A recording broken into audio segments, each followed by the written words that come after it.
छोटे से गांव में रहने वाला रोहित बड़ा ही मासूम और बड़े बड़े सपने देखने वाला लड़का था। रोज स्कूल से लौटते समय वो अपने मन में ढेर सारे सपने बुनता, जैसे ढेर सारे खिलौने, मिठाइयाँ और ढेर सारे पैसे वगैरह वगैरह। एक दिन स्कूल से लौटते हुए उसे जंगल में एक अजीब सा भूत जैसा इंसान मिला। वो व्यक्ति एक बड़े पेड़ के नीचे खड़ा था। उसका चेहरा छाया में छिपा हुआ था। आंखें एकदम काली और गहरी थी। रोहित थोड़ा डरा, लेकिन फिर हिम्मत करके पूछ बैठा, आप कौन हैं? वो आदमी धीरे से बोला। मैं एक दोस्त हूँ और तुम्हारी हर इच्छा पूरी कर सकता हूँ। रोहित की आंखों में चमक आ गई। उसकी हर इच्छा पूरी हो सकती थी। उसने खुश होकर पूछा, सच में? सच्ची?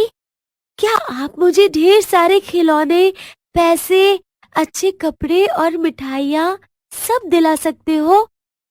वो आदमी हंसते हुए बोला। हम्म, हाँ, लेकिन इसके बदले तुम्हें मेरे लिए काम करने होंगे। रोहित ने सोचा, इसमें क्या बुरा है? उसने हामी भर दी। आदमी ने उसे एक काली मोमबत्ती दी और कहा, हर रात इसे जलाना होगा, तुम्हारी सारी इच्छाएं पूरी होंगी। पहली रात जब रोहित ने मोमबत्ती जलाई तो उसके सामने एक सुंदर सा खिलौना आ गया। उसे विश्वास नहीं हो रहा था। हर रात वो मोमबत्ती जलाने लगा और हर बार उसे कुछ नया मिलता, कभी मिठाइयाँ, कभी कपड़े। लेकिन धीरे धीरे वो आदमी उससे अजीब अजीब मांग करने लगा, जैसे किसी पेड़ की शाखा तोड़ने को कहना, बिना वजह किसी से लड़वाना, घर में कपड़े या नींबू मंगवाना। फिर अचानक रोहित की मां बीमार हो गई। घर की हालत बिगड़ने लगी और इलाज के लिए पैसे भी नहीं थे। रोहित ने भूत से मदद मांगी, लेकिन इस बार उसने शर्त रखी। तुम्हें अपनी माँ की एक चीज मुझे देनी होगी। रोहित ने सहमते हुए पूछा, क्या चीज? भूत ने कहा। उनकी हंसी। रोहित को समझ नहीं आया, पर उसने सोचा कि शायद ये मजाक है। उसने माँ की हंसी देने के लिए हामी भर दी। अगले ही दिन उसकी माँ उदास और गंभीर हो गई। अब रोहित को एहसास हुआ कि भूत उससे उसका परिवार ही छीनने लगा था।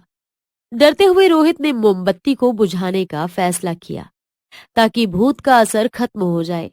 लेकिन जैसे ही उसने मोमबत्ती बुझाई, उसका हर खिलौना, हर मिठाई गायब हो गई।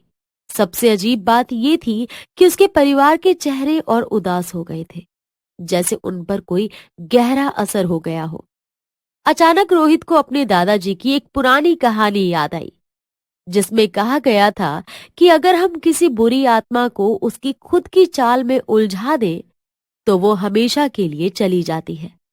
रोहित ने तुरंत एक योजना बनाई। अगली रात वो फिर जंगल में गया और भूत को बुलाया।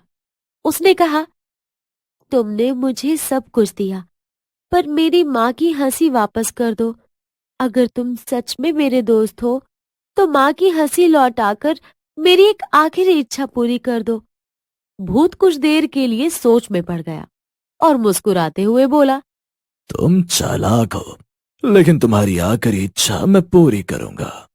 जैसे ही उसने माँ की हंसी वापस करने का वादा किया, रोहित ने मोमबत्ती को अपनी मुट्ठी में कसकर पकड़ा और फुसफुसाया, मेरी आखिरी इच्छा ये है कि तुम हमेशा के लिए यहाँ से चले जाओ और मुझे मेरे परिवार को छोड़ दो।